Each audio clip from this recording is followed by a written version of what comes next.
Hello and welcome everyone. So today we're going to look at chapter number 2 of Geography class 10, that is Forest and Wildlife Resources. एक बहुत बड़ी study हुई थी। उस study के according DW द्वारा जो की गई थी कि अगर दुनिया की सारी मधुमक्खियां मर जाती है तो उससे क्या नुकसान होगा। तब उस स्टडी के जो फाइंड थे या फिर उसकी जो रिपोर्ट थी उसके according the earth will die including human beings. दूसरा, अमेज़न फॉरेस्ट को लगभग 25% खत्म कर दिया गया है एंड उनको लंग्स ऑफ द अर्थ बोला जाता है एंड जिसके लिए ह्यूज प्रोटेस्ट चल रहा है। इंडिया में भी हंसदेव फॉरेस्ट एंड छत्तीसगढ़ के अंदर जिनके कंजर्वेशन के लिए प्रोटेस्ट चल रहा है। कुछ साल पहले महाराष्ट्र में मुंबई एरिया के अंदर आरे फॉरेस्ट है या संजय गांधी वन आप जिसको बोल सकते हो, उसके कंजर्वेशन के लिए भी प्रोटेस्ट चल रहा था। आखिर ये इतने सारे प्रोटेस्ट क्यों चल रहे हैं? आखिर क्यों अमरावती देवी को अपनी जान गंवानी पड़ी? आखिर क्यों सुंदरलाल बहुगुणा ने चिपको आंदोलन शुरू किया उत्तराखंड के अंदर इन 1973? आखिर क्यों हिंदू धर्म में, सनातन धर्म में, टू बी स्पेसिफिक सनातन धर्म में पेड़ों की पूजा की जाती है एंड बहुत सारे अलग अलग कम्युनिटीज पेड़ों को पूजते हैं? आखिर क्यों जानवरों को इतनी इज्जत दी जाती है that we call them our parents, like गौ माता हुआ एंड अदर थिंग्स ऑल्सो। तो ये सब इसलिए because be it flora, flora means plant species, be it fauna, fauna means animal species, each and every one from a small microorganism to a large blue whale, each and every animal or plant is playing a role in maintaining the ecological balance of the earth. Ecological balance क्या होता है? Ecology मतलब होता है you and your surrounding, जिसको biodiversity भी हम बोल सकते हैं, ठीक है। और इसमें हर कोई एक बैलेंस बना के रखता है। फॉर एग्जाम्पल, अगर आप लोगों ने फूड वेब या फूड चेन के बारे में कभी पढ़ा हो तो उसमें हर जानवर का, बीट हर्बीवोर, बीट कार्निवोर, ठीक है ना, उनका क्या होता है, एक ना एक एक तो सबसे टॉप पे कौन आएंगे? आपके प्राइम प्रेडेटर्स आते हैं, लेकिन उसके नीचे एक लेवल रहता है हमेशा। और प्राइम प्रेडेटर्स भी क्या, अगर डेथ होती है तो देन कम्स डीकम्पोजर, ठीक है। यानी हमारी अर्थ ने एक चेन बनाया हुआ है, उस चेन में हर एक एनिमल और प्लांट क्या करते हैं, रोल प्ले करता है।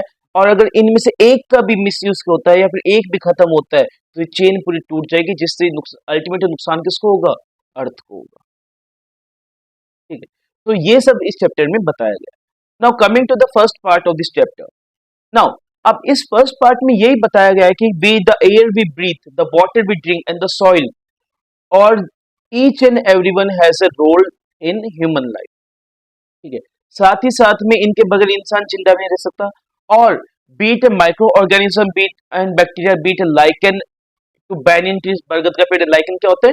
जो आपकी पत्थरों के ऊपर बहुत कभी कभी वो हरी हरी घास सी उग जाती है ना, उसको हम बोलेंगे लाइकन या फफूंद आप जिसे बोल सकते हैं।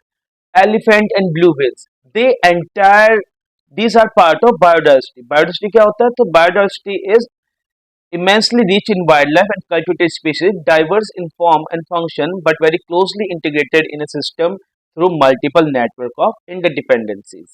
Bio means life, diversity means variation.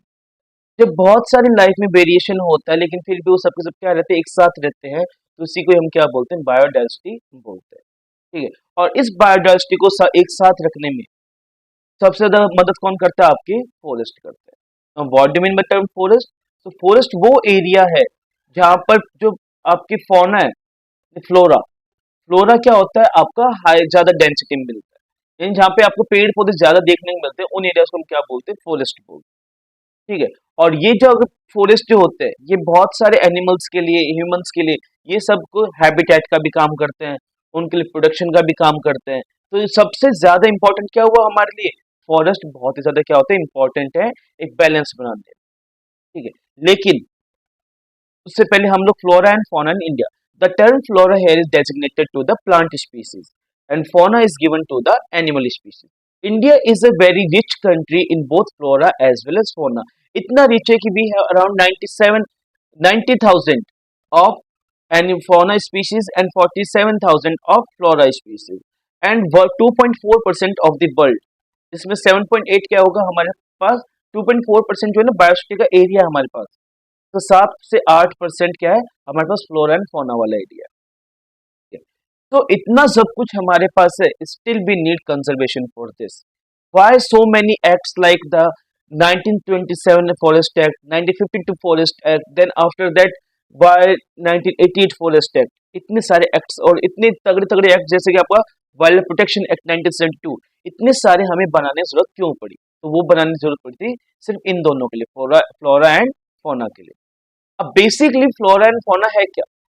ठीक है, वो आपको मैं बता ही चुका हूँ. तो इंडिया क्या है? रिचेस्ट कंट्री किसके अंदर? बायोलॉजिकल डाइवर्सिटी के अंदर. ठीक है, हमारे पास बहुत सब अलग, इवन हमारे पास दो एरियाज तो ऐसे हैं जिनको हम बायोडाइवर्सिटी हॉटस्पॉट बोलते हैं, which one is in Western Ghat and another one is Andaman and Nicobar wala area that we not, I won't say on daily basis, but yeah, very often there are high chances of a discovery of a new animal or a plant species. ठीक है, इतनी ज्यादा diversity है, but still due to insensitivity of human beings, ठीक है, उनकी वजह से क्या हो रहा है कि इनको आज बहुत ज्यादा नुकसान पहुंचे, और उस नुकसान की वजह से हमें क्या करना पड़े? इनका कंजर्वेशन करना पड़े. सॉरी. ना कंजर्वेशन की अगर बात करें तो कंजर्वेशन के लिए हमें थोड़ा सा हिस्ट्री में जानना होगा. So when the Britishers arrived in India, जब अंग्रेज भारत में आए थे, ठीक है, उस टाइम पे उनको इंडिया में एक बहुत बड़ा नेटवर्क चाहिए था जिससे कि वो इजीली क्या उसके पूरे देश से कनेक्ट हो सके. अब क्योंकि इन्होंने अलग अलग जगह पे, जैसे बंगाल, बॉम्बे हो गया, बंगाल हो गया, और नीचे मद्रास, ये तीनों अलग अलग एरियाज. फिर ये सेंट्रल प्रोविंस, यूनाइटेड प्रोविंस इधर थे. ठीक है, तो अब इनको सबको कनेक्ट करना था ताकि ये क्या ना हो, कोई रिवोल्ट वगैरह हो तो ये इनके आर्मी पीछे ना रहे, ये सब करने के लिए. अब इन्होंने क्या बनाया? रेलवे को लेके आए. ठीक है, जब रेलवे लाए जाते हैं तो रेलवे लाने के बाद में ये लोग क्या करते हैं? अब रेलवे के लिए जो पेड़ होते हैं वो अलग होते हैं. तो रेलवे में स्लीपर्स बनते हैं ना, उनके लिए हमें प्रॉपर टिम्बर ट्री चाहिए होते हैं. तो इन्होंने क्या किया? इंडियन फॉरेस्ट से जो इंडिजिनस स्पीशीज थी उनको एलिमिनेट किया और वहां पर टिम्बर ट्रीज को ग्रो किया, ओक्स एंड ऑल. ठीक है, इन्होंने ग्रो करने के बाद में इन्होंने और ये ना खुद नहीं काटते थे, कॉन्ट्रैक्ट देते थे. अब लोगों का चाहिए, पैसा चाहिए. ठीक है, और पैसे के लिए उन्होंने ज्यादा पेड़ों को काट दिया. हालात ये हो गए कि हमारी स्पीसीज ऑलमोस्ट खत्म हो चुकी थी, जिसके चलते उन्होंने डाइटविच ब्रेंडिस नाम के एक इंसान, जो फॉरेस्ट मतलब आप ये समझ सकते हो जिनको फॉरेस्ट की काफी अच्छी नॉलेज थी, उनको बुलाया गया जर्मनी से. ठीक है, और उन्होंने फिर कुछ पॉलिसीज को प्लान किया. उन्होंने जिन पॉलिसीज को प्लान किया, उन पॉलिसीज के आधार पर 1927 का आपका क्या बनेगा? फॉरेस्ट एक्ट बनता है, जो कि हमारे जंगलों को कैटेगरीज में डिवाइड करेगा: reserve, protected, uncast, village, community, इन कैटेगरीज में. इनको हम आगे एलेबोरेटेड मतलब फॉर्म में देखेंगे. नाउ अब बात आती है, what is conservation? Conservation in the background of rapid decline in wildlife population and forestry has become essential. But why do we need to conserve our forest and wildlife?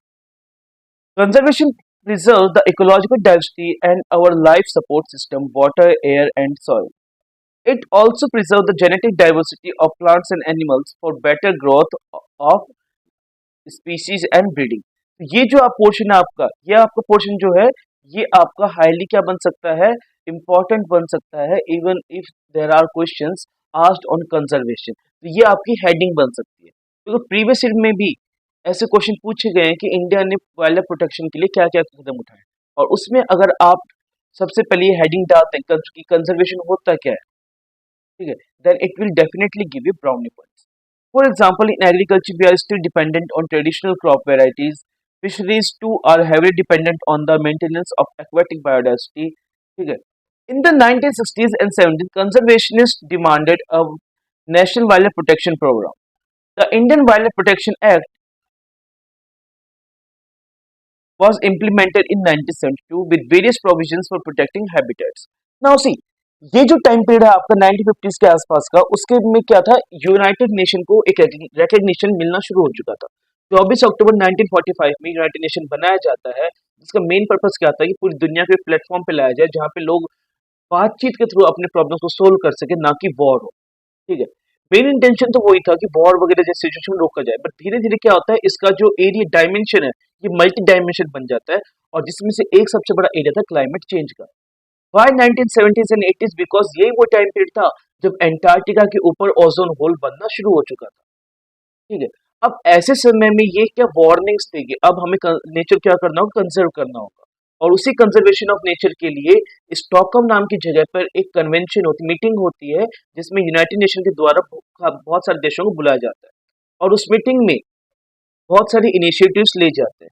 और जैसे ही उस time की जो तत्कालीन प्रधानमंत्री थी श्रीमती इंदिरा गांधी जी, वो वापस भारत आती हैं। भारत आने के बाद में वो इंडिया में इम्प्लीमेंट करेंगे wild life protection act. Now under this act बहुत सारे क्या थे हमारे पास में की टर्म्स थे एंड की डिसीजंस भी वहां पे लिए गए, जिनमें से एक सबसे पहला क्या था, फॉर्मेशन ऑफ प्रोटेक्टेड एरियाज। ठीक है। Now the thirst of this of the program was towards protecting the remaining population of certain endangered species by banning hunting, giving legal protection to their habitats, and restricting trade in wildlife. ठीक है।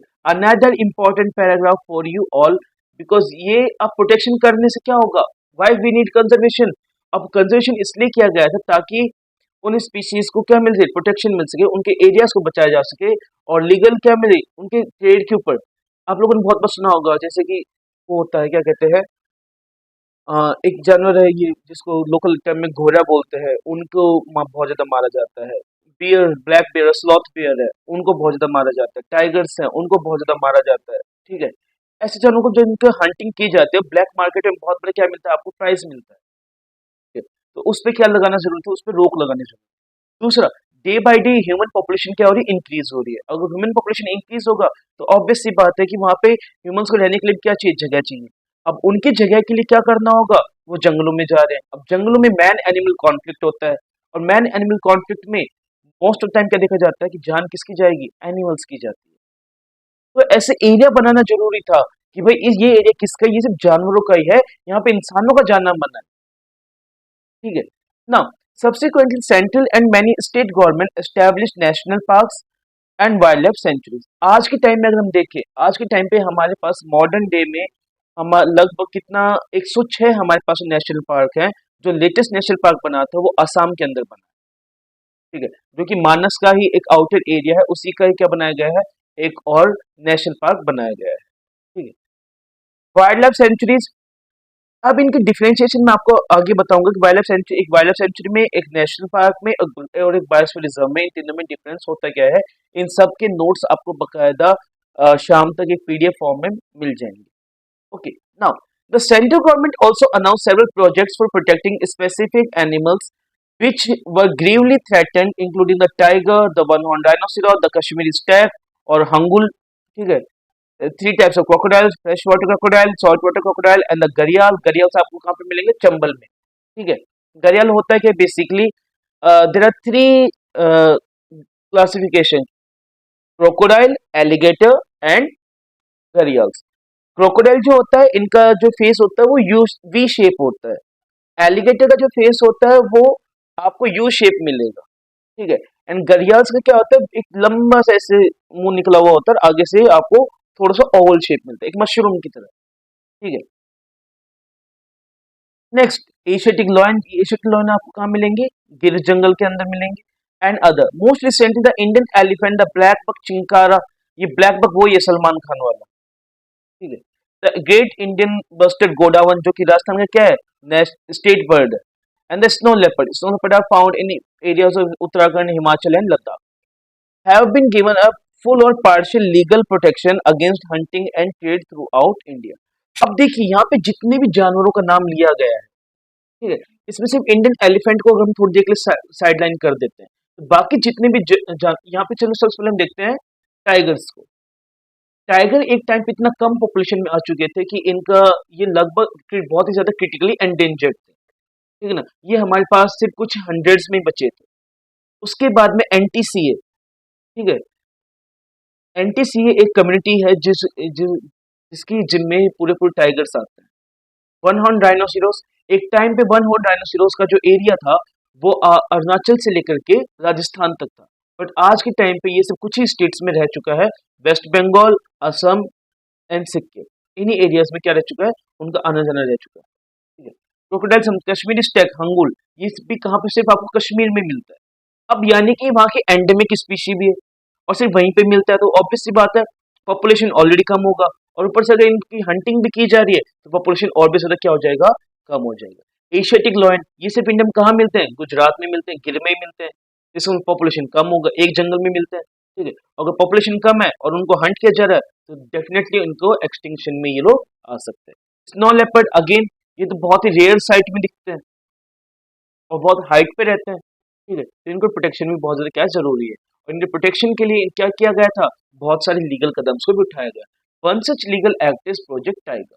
अब project tiger की अगर हम बात करते हैं तो सबसे पहला जो आज के मॉडर्न डे बताऊं, आज के टाइम पर हमारे पास में 55 टाइगर रिजर्व्स हैं। ठीक है, जो लेटेस्ट बना है वो बना है राजस्थान के अंदर, और ये राजस्थान का 5वां टाइगर रिजर्व है। ठीक है, करौली धौलपुर, करौली धौलपुर टाइगर रिजर्व। ठीक है, ये राजस्थान का 5वां टाइगर रिजर्व। इसके अलावा बाकी कौन से आपके, तो बाकी हैं आपका विषधरी रामगढ़, उसके बाद में रणथंभौर, सरिस्का एंड मुकुंदरा हिल्स कोटा। ठीक है, तो ये 5 हमारे पास में टाइगर रिजर्व है। सबसे ज्यादा टाइगर रिजर्व आज के टाइम पे किसके पास में है, मध्य प्रदेश के पास में, around 7 to 9।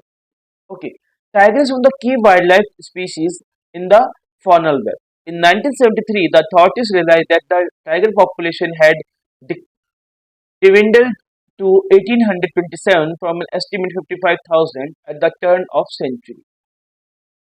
Now see, tigers को इतना टारगेट क्यों किया गया था, या फिर टाइगर्स इतने 55,000 जहाँ बोला जाता था वहां पे टाइगर्स सिर्फ 1800 क्यों बचे थे। तो बेसिकली बात यह है, जब ब्रिटिशर्स इंडिया में आते हैं तो इंडियंस को वो लोग अनएजुकेटेड मानते थे। ठीक है, और जितने भी ये जो प्री हिस्टोरिकल जैसे दिखने वाले जानवर थे, टाइगर हुए, लॉयंस हुए, लेपर्ड्स हुए, उसके बाद cheetah and then other large animals, जो कि जिनको ये क्या मानते थे कि बहुत ज्यादा मस्कुलर एंड पावरफुल है, तो ये इनको अपने स्पोर्ट्स के फन के लिए मारना शुरू कर दिया कि भाई हम आपको बचा रहे हैं, बट एक्चुअल में वो उनको स्पोर्ट्स के लिए मांगते थे। आपने बहुत सारी पुरानी मूवीज में देखा होगा कि लोगों के मतलब ऐसे कालीन बिछे हुए रहते हैं टाइगर स्किन के, या फिर उनकी दीवार पे फोटो लगी, वो हेड रखा होगा ट्रॉफी के तौर पे, बिकॉज वो उसको ऐसे स्पोर्ट्स मानते थे।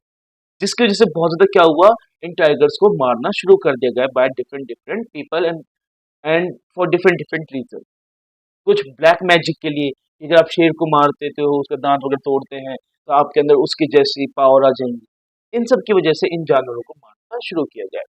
ठीक है, और उसका नतीजा ये निकलता है। The major threat to tiger population are numerous such as poaching for trade, shrinking habitat, depletion of prey base species, growing human population etcetera. Now see, अगर आप लोगों ने जिम कॉर्बेट नाम का नेशनल पार्क के बारे में सुना हो, which was the first national park to be made in the year 1936। ठीक है, अगर उसका नाम सुना हो तो जिम कॉर्बेट में एक टाइगर रिजर्व भी है। ठीक है, इस टाइगर रिजर्व बेसिकली इसको क्यों बनाया गया था, नाउ ह्यूमंस क्या कर रहे हैं, ह्यूमंस एनिमल्स के एरियाज में एंटर कर रहे हैं, और सेम वो जिम कॉर्बेट में भी हुआ, जिसकी वजह से वहां के एक टाइगर क्या बन गया, कैनिबल बन चुका था। कैनिबल मीन जो एनिमल्स और ह्यूमन, जो ह्यूमंस को क्या करता है, हंट करता है, और उसी को मारने के लिए जिम कॉर्बेट नाम के एक हंटर को बुलाया गया था, जिसने क्या किया था, उसको मार डाला था, और जिस एरिया में मारा था उस एरिया के नाम से जाना गया था Jim Corbett national park. The trade off tiger skins and the use of their bones in traditional medicine, especially in the Asian countries, left the tiger population on the verge of extinction. Since India and Nepal provide habitat to about two-thirds of the world surviving type of tiger population of world, these two nations became prime targets for poaching and illegal trade. Project Tiger was one of the well-publicized wildlife campaigns in the world and was launched in 1970. ठीक है, सी, हमारी जो government है ये बहुत कुछ करती है कि एनिमल्स को कंजर्व किया जा सके। इवन 1950 में जब 24 जनवरी 1950 को, ठीक है, हमारा जो नेशनल एनिमल वो भी किसको बनाया गया था, टाइगर को बनाया गया था। हम जो जिन गॉडेसेस के प्रे करते हैं उनमें भी जो मेजरली उनके जो वाहन बनते हैं, ठीक है, पावर के निशाने पे, वो कौन है, टाइगर एंड लॉयंस होते हैं। दैट मीन्स कि हम लोग हर तरीके से उनको कंजर्व करने की कोशिश कर रहे हैं। और जो प्रोजेक्ट टाइगर था 1973 का, it is one of the most well publicised project, because इस प्रोजेक्ट के बनने के बाद आज टाइगर पॉपुलेशन में आपको क्या देखने को मिल रहा है, ग्रोथ देखने को मिल रहा है, because it is a very majestic area. The Royal Bengal tiger, one of the most powerful animal in the entire world. ठीक है, most powerful than very beautiful animal. ठीक है, tiger conservation had not be viewed not only as an effort to save an endangered species but with equal importance as means of preserving biotypes of sizable magnitude.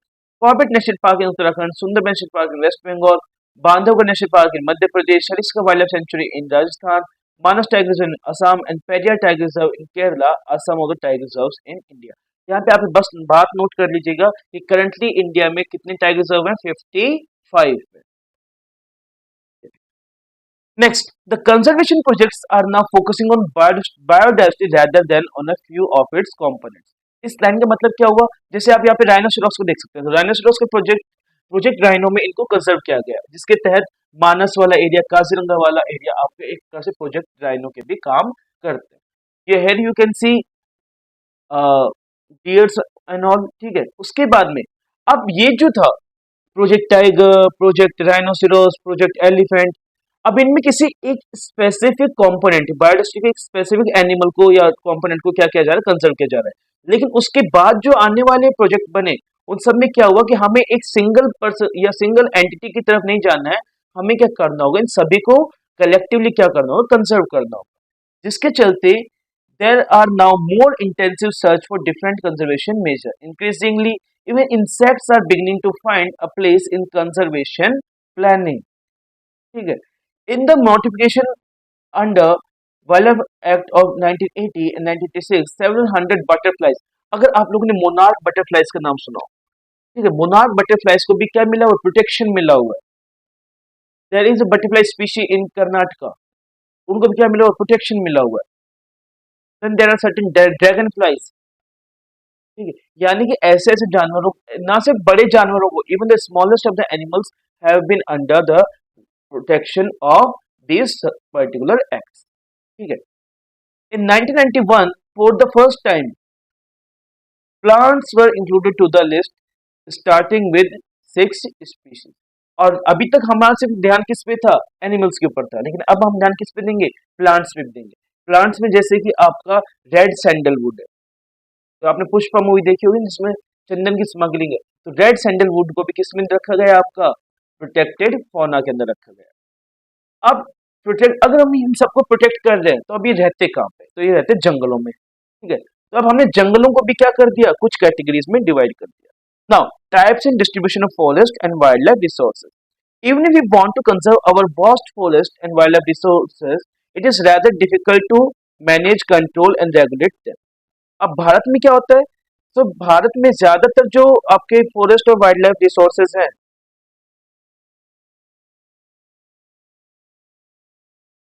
they are either owned or managed by the government through the forest department or other government department. These are classified under the following category.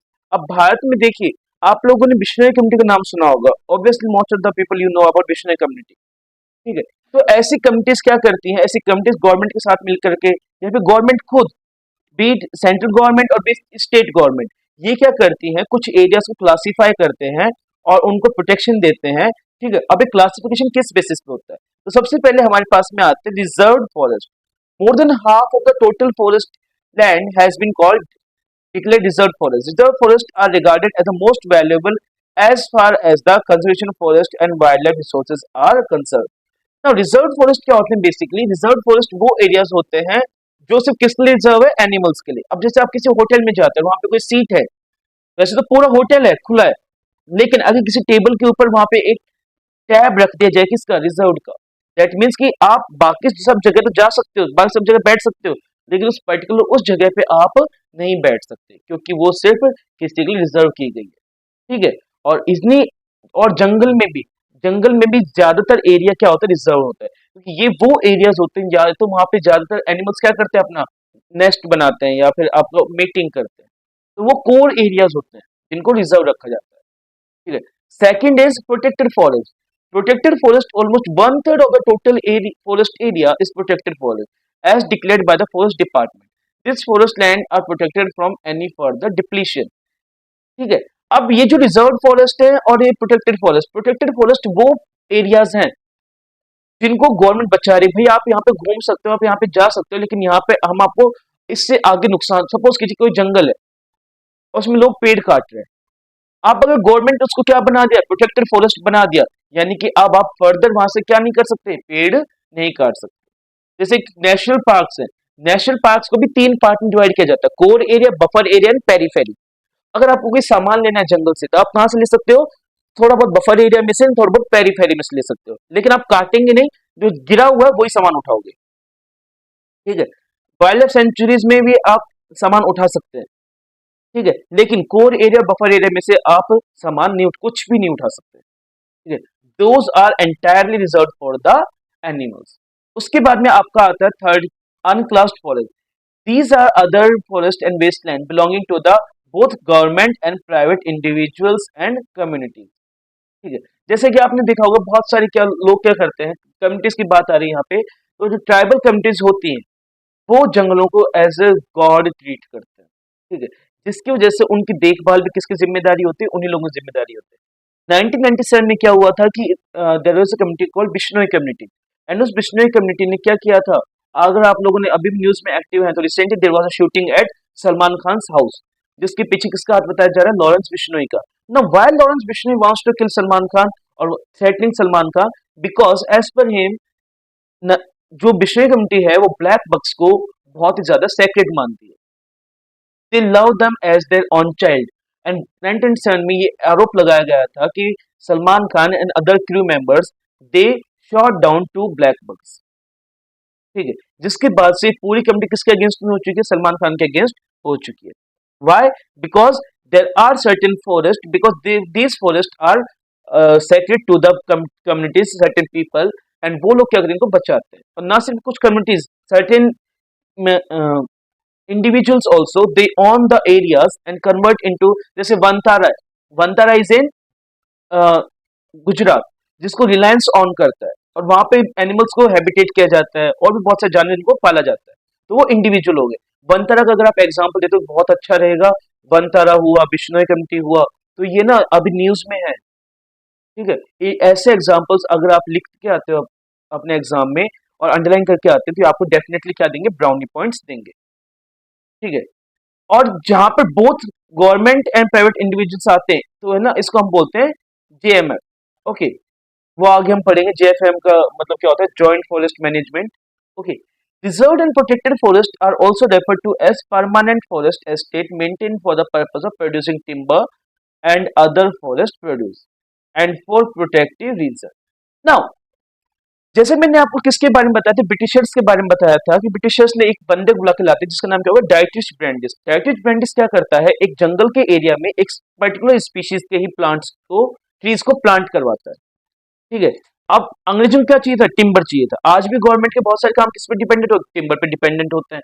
ठीक है, तो सरकार क्या करती है, कुछ areas को protected area, reserve घोषित कर देती है, ताकि बाहर के लोग वहां पे ना आ सके, और सरकार वहां पे क्या कर सके, अपनी मेडिसिनल प्लांट्स, जैसे फॉर मैरिजुआना, मैरिजुआना जिसको आप गांजा बोलते हैं, इसको मेडिसिन के तौर पे यूज किया जाता है, लेकिन और इसकी खेती भी होती है, लेकिन वो गवर्नमेंट के अंडर में होती है। ठीक है, अब गवर्नमेंट को टिम्बर चाहिए, तो वो एक एरिया क्लीन करवाएगी, वहां पे टिम्बर ट्रीज क्या करेंगे, ओनली ग्रो करेंगे, और उस एरिया में किसी का भी इंटरफेरेंस क्या रहेगा, बैन रहेगा।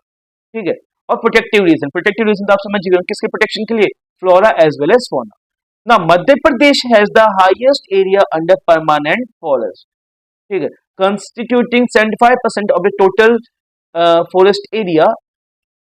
ठीक है, as permanent forest. Now, India की अगर बात करें तो इंडिया में सबसे ज्यादा फॉरेस्ट किस स्टेट में, मध्य प्रदेश में। लेकिन अगर डेंसिटी की बात करें, ठीक है, डेंसिटी की बात करें तो सबसे ज्यादा डेंसिटी कहां पे, मिजोरम में।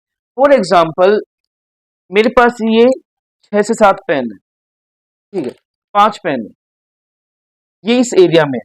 ठीक है, ये मध्य प्रदेश है, ये समझिए आप, ये मध्य प्रदेश। अब सबसे ज्यादा पेन किसके पास है, मध्य प्रदेश के पास है। लेकिन अगर हम डेंसिटी की बात करें, डेंसिटी की बात करें तो कौन आएगा, मिजोरम आएगा। डेंसिटी मतलब होता है एक पर्टिकुलर जगह पर कितने ज्यादा पेड़ ग्रो कर रहे हैं। ठीक है, समझो next part, Jammu Kashmir, Jammu and Kashmir, Andhra Pradesh, Uttarakhand, Kerala, Tamil Nadu, West Bengal and Maharashtra have very large percentage of reserve forest. In even India का जो सबसे बड़ा नेशनल पार्क है, हेमिस नेशनल पार्क, वो भी कहाँ पे आपका, जम्मू एंड कश्मीर में। ठीक है। उसके बाद एंड ये आंध्रा, केरला एंड तमिलनाडु। ठीक है। इवन इस एरिया को तो आपको याद रखना ही होगा, बिकॉज इन एरियाज में क्या होता है कि इन एरियाज में नीलगिरी माउंटेन्स है, और ये पूरा ईस्टर्न घाट एंड वेस्टर्न घाट वाला एरिया होता है, जिसकी वजह से यहाँ पे बहुत ज्यादा हाई डाइवर्सिटी मिलती है हम जानवरों को देखने को। इवन यहाँ आंध्र प्रदेश में, I might be wrong but, Andhra Pradesh और तमिलनाडु इन दोनों जगह में से रिसेंटली एक शॉर्ट फिल्म भी डायरेक्ट की गई थी, एलिफेंट विस्परर, जहाँ पे उन लोगों को ऑस्कर अवार्ड भी दिया गया था। Whereas Bihar, Haryana, Punjab, Himachal, Odisha, and Rajasthan have a bulk of it under protected forest. All north, see here is घड़ियाल, इनका आप फेस देख सकते हो कैसा है। ठीक है। घड़ियाल हमें कहाँ देखने को मिलता है, चंबल में देखने को मिलता है। All northeastern states and part of Gujarat have a very high percentage of their forest as unclassed forest managed by local communities. Now see, जो आपका नॉर्थ ईस्टर्न स्टेट्स वाला एरिया है, वहां पे बहुत सारी अलग अलग क्या रहती है, कम्युनिटीज रहती हैं। Mizo, Mani, then there are other Khasi, Jaintias and all. हर कम्युनिटी क्या करती है, एक उसके अंदर रहती है, फॉरेस्ट एरिया के अंदर, या फिर आप माउंटेन रेंज के पास बोल सकते हैं। जैसे मेघालय में आपको गारो, खासी, जैंतिया तीन का मिलती है, पहाड़ियां देखने को मिलती है। ये बेसिकली ये जो तीनों पहाड़ियां हैं, ये वहां पर रहने वाले लोगों के नाम के ऊपर बनाई गई है। ठीक है। मतलब रखा गया, इनका नाम उनके ऊपर रखा गया है, वहां पे रहने वाले लोगों के ऊपर। और वही लोग क्या करते हैं, इनको प्रोटेक्ट भी करते हैं। ठीक है। Next, community and conservation. अब कम्युनिटी का और कंजर्वेशन का क्या लेना देना है? So conservation strategies are not new in our community. We often ignore that in India, forests are also home to some of the traditional communities. In some areas of India, local communities are struggling to conserve these habitats along with government officials. Recognizing that only this will secure their on long-term livelihood. In Chhattisgarh, Rajasthan, villagers have fought against mining by citing the Wildlife Protection Act. अब आप इसमें ना, ये जो सरिस्का वाला area है, सरिस्का वाले area के साथ साथ में आप हंसदेव फॉरेस्ट जो छत्तीसगढ़ में, वहां का एग्जांपल भी आप दे सकते हैं। आप आर्य फॉरेस्ट मुंबई का भी एग्जांपल दे सकते हैं। आर्य फॉरेस्ट में क्या था कि वहां पर गवर्नमेंट को एक रेलवे शेड बनाना था, लेकिन उसके लिए उसको बहुत से लाखों में पेड़ों को क्या करना, कटाई करनी थी, जिसके अगेंस्ट में बहुत बड़ा प्रोटेस्ट हुआ था। हंसदेव फॉरेस्ट में भी क्या है, छत्तीसगढ़ है, मिनरल हाउस है, इंडिया का मिनरल हाउस के पास लाई करता है, जिसकी वजह से वहां पे मिनरल्स एक्सट्रैक्ट करने के लिए हंसदेव फॉरेस्ट को भी काटा जाना था। तो अगेन लोगों ने क्या किया, प्रोटेस्ट किया। उसके बाद राजस्थान में सरिस्का में, ठीक है, वहां पे भी क्या होनी, माइनिंग की जानी थी, तो वहां पे भी किसने प्रोटेस्ट किया, वहां के रहने वाले लोगों ने प्रोटेस्ट किया। ठीक है। Now in many areas villagers themselves are protecting habitats and explicitly rejecting government involvement. The inhabitants of 5 villages in the Alwar district of Rajasthan have declared 1200 acre of forest as Bhairo Dakav Sanctuary. ठीक है, ये बहुत ज्यादा important है कि कुछ areas ऐसे भी हैं जहाँ पे लोग गवर्नमेंट की हेल्प नहीं चाहते हो, उनके अकॉर्डिंग उन एरियाज की जो देखभाल है वो कौन करेगा, वही लोग करेंगे। Declaring their own set of rules and regulations which do not allow hunting and are protecting the wildlife against any outside encroachment. Even recently अगर आप लोग न्यूज में एक्टिव थे तो आपने सुना होगा कि सरिस्का से एक बाघ बाहर आ चुका है। तो ये सख्त हिदायत दी गई थी लोगों को कि बाघ को कोई भी क्या नहीं पहुंचाएगा, नुकसान नहीं पहुंचाएगा। इसीलिए आप लोगों ने न्यूज में देखा होगा कि ये बाघ पूरा आपका हरियाणा वाला एरिया ये पूरा घूमता हुआ आया, but still no one dare to touch the और no one dare to even hit the tiger. ठीक है, बिकॉज सबको पता है इसके जो राइट्स हैं वो ह्यूमंस के इक्विवेलेंट है। The famous Chipko movement in the Himalayas has not only resisted deforestation in several areas, but also shown that the community afforestation with indigenous species can be enormously successful. अब देखिए, जो चिपको movement था ये किसने किया था, सुंदरलाल बहुगुणा ने किया था इन 1973। ठीक है, इन्होंने क्या किया था, इन्होंने डिफोरेस्टेशन की, पेड़ों कटाई के अगेंस्ट में आवाज उठाई। अब अगर आप हर जगह की ज्योग्राफी को जानते हैं तो आप इजीली पता लगा सकते हैं कि इन लोगों ने आवाज क्यों उठाई होगी। सी, हम लोग जितनी बार भी, जैसे मॉनसून सीजन शुरू होता है तो हम लोग बहुत बार न्यूज में देखते हैं कि उत्तराखंड, हिमाचल, इन एरियाज में क्या आ रहा है, लैंडस्लाइड आ रहा है। इस लैंडस्लाइड क्यों होता है, बिकॉज वहां की सॉइल की वजह लूज हो जाती है। अब पेड़ों की रूट्स क्या करती है, वो सॉइल को बाइंड करके रखती है, ठीक है। और अगर आप उसी रूट को ही मतलब उस पेड़ को ही काट देंगे तो सॉइल का जगह लूज हो जाएगी, जिससे कि वहां पे क्या होगा, नुकसान होगा। एंड इस नुकसान की हम लोग देख भी चुके हैं। 2013 में जब अलकनंदा रिवर के अंदर बाढ़ आती है, वो बाढ़ सिर्फ और सिर्फ किसकी वजह से आई थी, ह्यूमन इंटरफेरेंस की वजह से, कि लोगों ने नदी का रास्ता क्या कर लिया था, एंक्रोच कर लिया था, रोक लिया था, ठीक है। तो सेम यहाँ पे भी होता है कि चिपको मूवमेंट में, कि वो लोग क्या करते हैं, वो लोग एक कम्युनिटी अफोरेस्टेशन, कम्युनिटी अफोरेस्टेशन मतलब क्या होता है कि उस कम्युनिटी के लोग, वहां के लोग मिलकर के क्या करते हैं, पेड़ों को लगाते हैं, और पेड़ों को लगाने के साथ ही साथ में और पेड़ कौन से होंगे, इंडिजिनस स्पीशीज के, जो वहां पर ग्रो करती हैं। और वो देखते हैं कि ये जो एरिया था वो अचानक से क्या हो गया, पूरा पूरा चेंज हो गया, और हम उन्होंने उस एरिया को बचा लिया, ठीक है। Attempts to develop the traditional conservation methods or developing new methods of ecological farming are now widespread. Farmers and citizens groups like the Beach Bachao Andolan in Tehri and Now Danya have shown that the adequate levels of diversified crop production without the use of synthetic chemicals are possible and economically viable. ये बात किसकी की गई है, तो देखिए HYV seeds आए। अब HYV सीड्स आते हैं, उससे हमारी जो यील्ड है यानी प्रोडक्शन है, बहुत ज्यादा क्या हो जाता है, इंक्रीज हो जाता है। बट उसके कुछ नुकसान भी होते हैं। नुकसान क्या होता है कि इसकी वजह से जो आपका पूरा का पूरा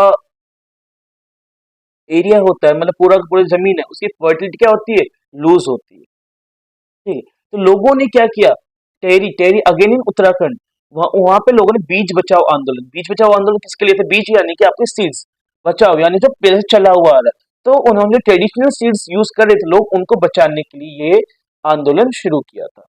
एंड ये सिर्फ फर्स्ट टाइम नहीं कि इंडिया में 1973 या फिर ये बीज बचाओ आंदोलन कभी कोई आंदोलन हुए। Even during the 18 19 century Rajasthan में लगभग 350 फीमेल्स ने अपनी जान दे दी थी किस चीज को बचाने के लिए, सिर्फ और सिर्फ जो खेजड़ी का पेड़ है उसको बचाने के लिए। खेजड़ी and Jant and all this, वो लोग उनको राखियां टाई करते हैं। इवन वो ट्रेडिशन आज भी चला हुआ आ रहा है कि आज भी लोग क्या करते हैं, पीपल को वो मोड़ी जो होती है उससे बांधते हैं, ठीक है, to offer their devotion towards the forest. Next आपका आता है in India. In India joint forest management program furnishes a good example for involved local communities in the management and restoration of degraded forest. Okay, now ये joint मतलब joint यानी कि government plus वहां के लोग, और जब गवर्नमेंट और लोग दोनों साथ में आते हैं क्या करने के लिए, किसी फॉरेस्ट को कंजर्व करने के लिए, that is called JFM mission और programme. The program had been formally extended since 1988 when the state of Odisha, now which was the first state to establish JFM, तो वो आपका आएगा उड़ीसा, और कब किया गया था, 1988 में, ठीक है। First resolution for the joint forest management JFM depends on the formation of local village institutions that undertake protection activities mostly on degraded forest land managed by the forest department. In return, the members of these communities are entitled to intermediary benefits like non-timber forest produce and share the timber harvested by successful protection. ठीक है। अब इस JFM protection से होता क्या है, तो government ने क्या बोला कि देखो भाई, हम आपको अब ये जो ट्राइबल लोग हैं जो जंगल के पास रह रहा है, उसकी सारी जरूरतें कहाँ से पूरी होंगी, जंगलों से होंगी, और जंगलों को सरकार ने क्या कर दिया, प्रोटेक्ट कर दिया। तो उसने सरकार क्या बोलती है, देखो भाई, अगर आप बहुत बड़ी कम्युनिटीज के लोगों के साथ में दूसरे लोग भी आ जाते हैं जो जानवर को मार देते हैं, ठीक है। अब अगर उनको रोकना है तो भाई इन लोगों को भी रोकना होगा, तो गवर्नमेंट ने क्या किया कि इन लोगों को अपने साथ में ले लिया जो जंगल के आसपास रहते हैं, और उनको बोला गया कि आप लोग अगर हमारी मदद करते हैं किसी भी फॉरेस्ट को कंजर्व करने में, तो जो नॉन टिम्बर प्रोडक्ट्स हैं वो आप क्या कर सकते हो, जंगल से उठा सकते हो, और जो हमारे एरियाज हैं, जिन एरियाज में हम टिम्बर ग्रो करते हैं, जो कि सक्सेसफुल प्रोटेक्शन के अंडर में ग्रो किए जाते हैं, वहां से हम आपको क्या देंगे, टिम्बर्स दे देंगे, ठीक है। The clear lesson from the dynamics of both environmental and destruction and reconstruction in India is that local communities everywhere have to be involved in some kind of natural resource management. But there is still a long way to go before local communities are at the center stage in decision making, except only those economic or developmental activities that are people centric, environment friendly, and economically rewarding. Okay, so this was our chapter number 2. Okay, so that's all for the day. इसके questions वगैरह और ये सब आपको detail notes मिल जाएंगे. You will getting a PDF. Okay, and always try to use this codes in your answers. Till then take care, keep studying. Jai Hind.